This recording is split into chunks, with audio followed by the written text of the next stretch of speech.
To be or not to be, that is the question. जगावं की मरावं हा एकच सवाल आहे.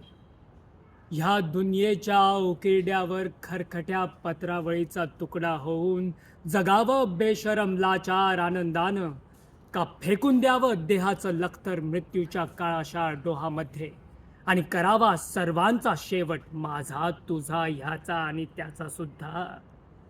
मृत्यूच्या महासर्पाने जीवनाला असा डंक मारावा की नंतर येणाऱ्या निद्रेला नसावा जागृतीचा किनारा कधीही. पण त्या निद्रेलाही पुन्हा स्वप्न पडू लागलं तर इथेच मेघ है. नव्या स्वप्नांच्या अनोळखी प्रदेशात प्रवेश करण्याचा धीर होत नाही, म्हणून आम्ही सहन करतो हे जुनं जागेपण.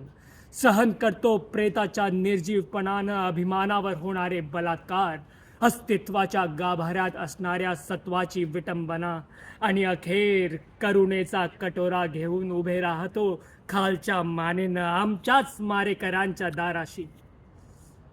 विधात्या, तू इतका कठोर का झालास रे? एका बाजूला ज्यांना आम्ही जन्म दिला ते आम्हाला विसरतात, आणि दुसऱ्या बाजूला ज्याने आम्हाला जन्म दिला तो तूही आम्हाला विसरतोस. मग ह्या विस्कटलेल्या हाडांचे सापळे घेऊन हे करुणा करा, आम्ही थेरड्यानी कुणाच्या पायावर डोकं आणायचं? कुणाच्या?